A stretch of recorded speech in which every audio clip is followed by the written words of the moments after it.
Di suatu pagi yang basah oleh hujan, kau melangkah sendirian menyusuri jalan menuju hutan negeri dongeng.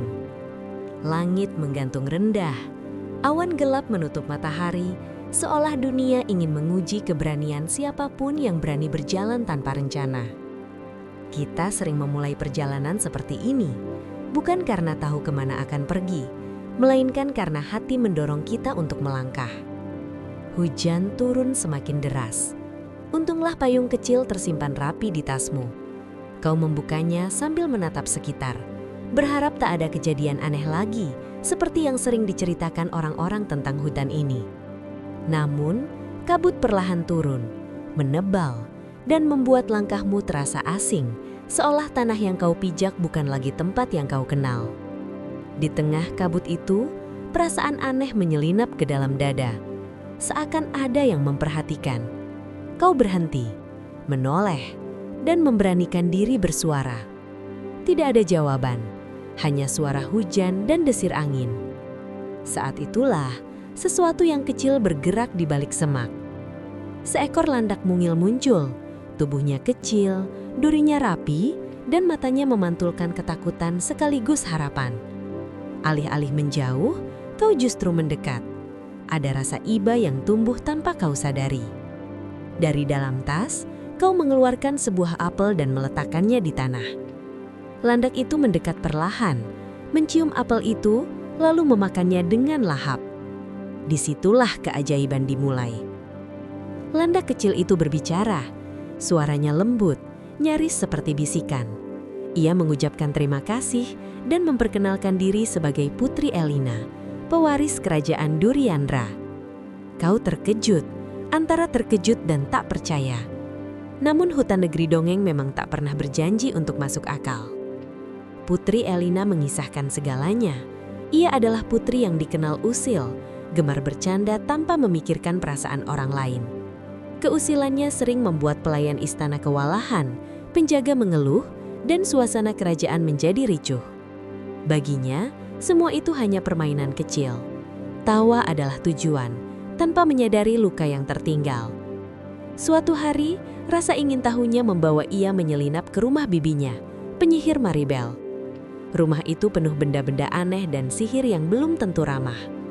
Di sanalah, karena kecerobohan dan rasa ingin mencoba, Putri Elina menggunakan tongkat sihir tanpa izin. Mantra tak dikenal melesat, dan seketika dunia berputar. Saat ia sadar, tubuhnya telah berubah menjadi landak kecil. Istana tampak jauh, hampir mustahil dijangkau. Dalam wujud itu, ia tak lagi merasa kuat, berkuasa atau ditakuti. Ia merasa kecil, rapuh dan sendirian. Untuk pertama kalinya, ia merasakan bagaimana rasanya menjadi makhluk yang mudah disakiti.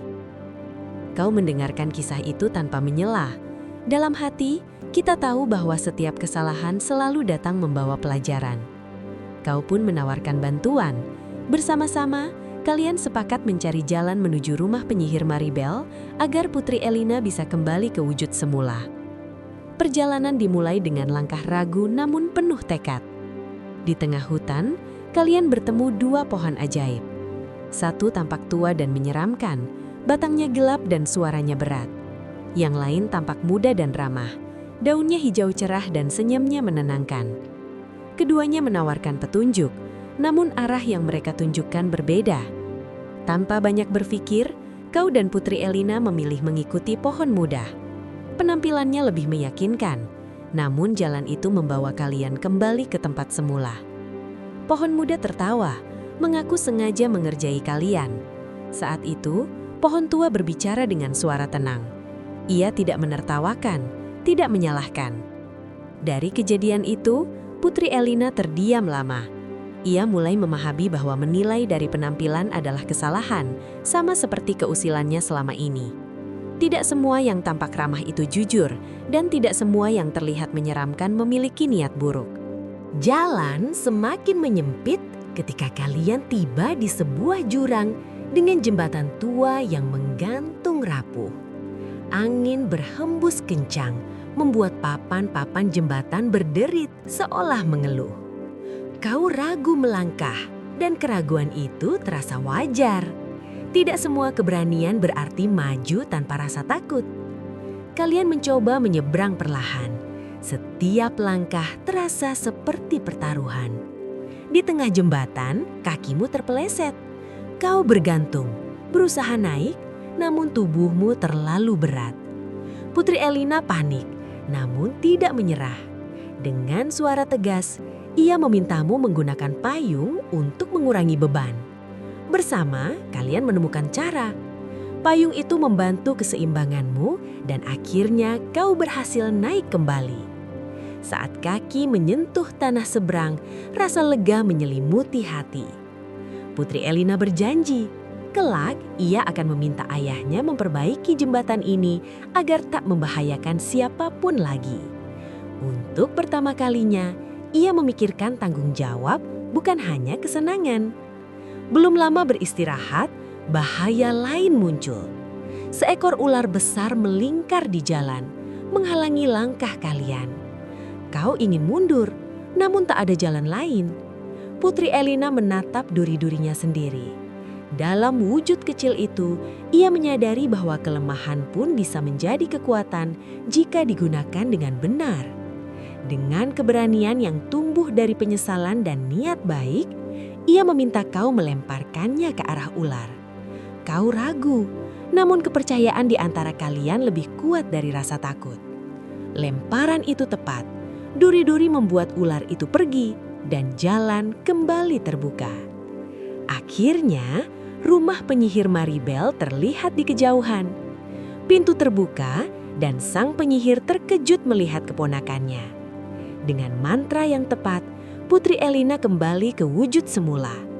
Ia berdiri sebagai putri, namun dengan hati yang berbeda. Keusilan telah digantikan oleh empati. Tawa oleh kebijaksanaan. Putri Elina mengucapkan terima kasih padamu. Ia menyadari bahwa perjalanan ini bukan sekedar tentang kembali ke istana, melainkan tentang menemukan dirinya sendiri. Kau pun pulang dengan pengalaman yang tak akan kau lupakan. Kita semua tahu dong, dongeng terbaik adalah yang mengubah cara kita memandang dunia.